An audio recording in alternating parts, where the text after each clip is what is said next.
Rarely seen Tennessee Williams story set in post-World War II Italy for Tennessee Williams. Rome was a long-time love affair, the capital of my heart, with its skies of a stainless blue and cathedral domes bathed in golden light. At times, he worried about how Romans felt in return.Honored worldwide as a playwright. Williams also wrote dozens of short stories. A rarely seen piece, The Summer Woman, set in Italy, appears this week in the fall issue of the literary quarterly The Strand Magazine. The Summer Woman was written in the early 1950s and tells of an American academic, the remarkably young head of the English department at an important southern university, who frequently visits Rome and hopes to reunite with an Italian lover whom he had met on the street and had financially supported in hopes of keeping her off the street. There in Europe, mostly in Italy, he had his other life, the existence that his heart longed for, bohemian, sensual, not at all academic, not in the least reserved, Williams writes. He had not found this other life through any powerful and vast genius for it. It had been handed to him by someone else, a Roman girl named Rosa. She had taken him by his cold, nervous fingers and led him into the country and made him quickly at home there. A native of Mississippi who set a streetcar named Desire and other plays in the American South, Williams identified strongly with Italy, seeing it as an escape from the condemnation and his own unshakable sense of guilt he confronted in the US as a gay man. He lived in Italy off and on for several years after World War II and often wrote about the passions and clashes between Americans and Italians, whether in the play The Rose Tattoo, the novel The Roman Spring of Mrs. Stone or the short story Man Bring This Up Road.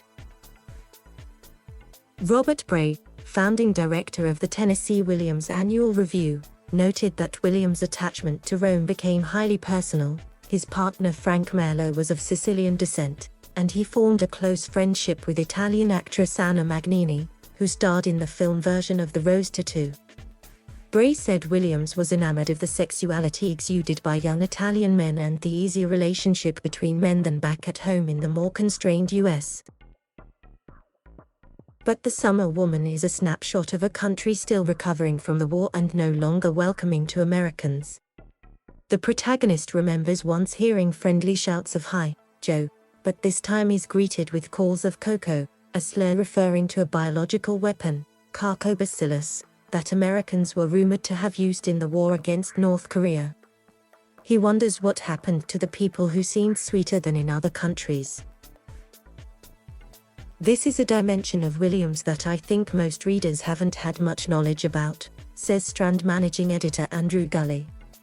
We think of Tennessee Williams as the chronicler of faded grandeur, angst, and weakness, but his travels and interactions show what a versatile observer he was of how American foreign policy was viewed around the world. On a draft manuscript for The Summer Woman, Williams had another working title, The Marshall Plan, referring to the massive aid program which the US set up for European countries. In a 1948 letter to New York Times theater critic Brooks Atkinson, Williams worried about the dire living conditions of the Italians and expressed concerns that could have easily applied to contemporary Afghanistan. It honestly looks as if 70% of the Italian population are mendicants and prostitutes. Families are living in the roofless shells of buildings in the bombed cities such as Naples. He wrote to Atkinson, I feel that if we had made real sacrificial efforts to relieve the distress of Europe, the communists would have no appeal. As it is, the people in their real dire circumstances, bewildered by the vacillating and makeshift puppet governments headed by weak and blandly opportunistic figures, rooted in no defined party or policy or philosophy, are a natural and easy prey to extremists.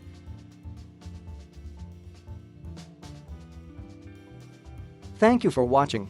Please subscribe